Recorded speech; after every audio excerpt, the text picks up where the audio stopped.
नमस्कार मंडळी, मी शुभांगी आणि खूप खूप स्वागत आहे तुमचं माझ्या चॅनलमध्ये. तर आज मी ते पिजनची इंडक्शन कुकटॉप मागवलेलं आहे. तर याची अनबॉक्सिंग मी तुमच्यासोबत शेअर करणार आहे. त्याचबरोबर हे कसं वर्क करतं हे सुद्धा मी तुम्हाला या व्हिडिओमध्ये दाखवणार आहे. तर सगळ्यात पहिले आपण याला ओपन करून घेऊया. तर ही जी इंडक्शन कुकटॉप आहे ते 1800 वॅटचं आहे. यामध्ये तुम्हाला जास्त वॅटचं हवं असेल तर ते सुद्धा तुम्ही घेऊ शकता. तर तुम्ही ते याची पॅकेजिंग वगैरे बघू शकता. व्यवस्थित असं हे पॅकेजिंगमध्ये मला हे रिसीव झालेलं आहे. तर आता आपण या कॅरीबॅगमधून सुद्धा याला बाहेर काढून घेऊया. तर यासोबत आपल्याला इथे एक वॉरंटी कार्ड पण मिळतं. तर हे 1 इयर वॉरंटी याच्यासोबत आपल्याला मिळालेली आहे. तुम्ही ते बघू शकता. आता इथे जे वायर आहे त्याची लेंथ पण तुम्हाला इथे दाखवते. तर याची लेंथ एवढी आहे. तर आता तुम्हाला मी हे प्लग इन करून कसं यूज करायचं ते पण दाखवणार आहे.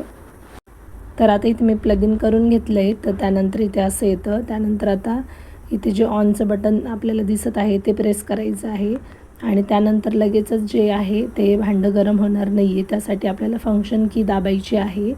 तर हे जे भांडं मी ठेवलेलं आहे तर हे जर्मलचं आहे आणि हे याच्यावर अलाउड नाही आहे, म्हणून इथे असं EO येतं. जे भांडे यावर चालत नाही तर त्यावेळेस आपल्याला इथे EO असं इथे लिहून येतं. त्यानंतर मी परत ते बंद करून एकदा चालू केलं.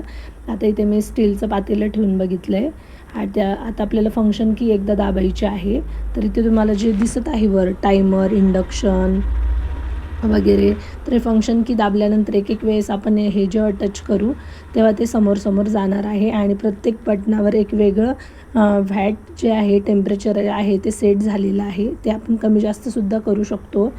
तर इथे हे जे लास्टला आहे ते इडलीचं आहे. ते दाबल्यानंतर 10 मिनटं ॲटोमॅटिक 10 मिनटानंतर जे आहे ते बंद होऊन जातं इंडक्शन आणि आपली इडली तयार होते. त्यानंतर आता मी तुम्हाला कसं हे वर्क करतं ते पण दाखवते. तर जे स्टीलचं भांडं आहे, त्यानंतर जे लोखंडी भांडे असतात ते घरातले तुम्ही यावर वापरू शकता. कारण की मी पण आता हे नवीनच घेतले. तर मी पण भांडे कुठले चालत आहे ते बघते आहे. तर आता ऑन केल्यानंतर मी फंक्शन की एकदा टच केली. त्यानंतर आता कुकरवर जेव्हा आपण जातो तेव्हा जर आपण अप केलं तर टेम्परेचर हाय होतं. त्यानंतर आपण डाऊन केलं की ते टेम्परेचर कमी होतं. तर तुम्ही ते बघू शकता. काही याच्यावर 1800 वॅट आहे, काही 1200 वॅट आहे. तर आता कुकरवर केल्यानंतर जेव्हा आपल्याला कमी हवं असतं टेम्परेचर तेव्हा आपण डाऊन करायचं, वाढवायचं असेल तर आपल्याला अप हे बटन टच करायचं आहे. तर हे टच बटन आहे हे इंडक्शन. त्यानंतर जर तुम्ही इथे चपातीच्या याच्यावर गेला, त्यानंतर हीट मिल्कवर गेला तर ते 80 डिग्री सेल्सिअसवर चालतं. ठीक आहे. तर आता मी जो स्वयंपाक आहे तो कुकरच्या याच्यावर ठेवूनच बनवते आणि जे टेम्परेचर आहे ते अप आणि डाऊननी ॲडजस्ट करत असते. आता एक मी तुम्हाला इथे करून दाखवते आहे. आता हे जे आहे ते कुकरवर आहे. त्यानंतर हे याच्यावर गेलं तर 1800 वॅट आहे टेम्परेचर आहे. अशा पद्धतीने तुम्ही डाऊनचा ॲरो प्रेस केला की ते कमी होतं. त्यानंतर आता करीवर गेलो, हीट मिल्कवर गेलो तर डिफरंट त्याचं त्यांनी टेम्परेचर सेट करून ठेवलेलं आहे, पण आपण ते कमी जास्त करू शकतो. आता इडलीवर गेले लास्टवर तर ते 10 मिनटाचा टाईम मागतं आणि 10 मिनटांनी त्याला जेवढं टेम्परेचर हवं आहे तेवढं त्यांनी सेट करून दिलं आहे. 10 मिनटानंतर ॲटोमॅटिकली जो इंडक्शन आहे तो बंद होणार आहे. तर आता इथे तुम्ही बघू शकता पाणी गरम झालेलं आहे आणि आता आपण याला बंद करून घेऊया. आता हे पाणी चांगलंच बॉईल झालेलं आहे. तर आता मी तुम्हाला टायमर कसं यूज करायचं ते पण दाखवणार आहे. तर याच्यावर मी आता एक लोखंडी तवा ठेवत आहे, लोखंडाचा पॅन. तर आता मी याला ऑन करून घेणार आहे. त्यानंतर फंक्शन की जी आहे ती दाबणार आहे. आता हे 1000 वॅट खूप जास्त टेम्परेचर होतं. तर आता हे चपातीच्या याच्यावर मी इथे नेलेलं आहे. तर चपातीसाठी आपल्याला जेवढा तवा गरम हवा असतो त्याच्यावर त्यांनी सेट केलेलं आहे. आता इथे मी टायमरचं बटन दाबणार आहे.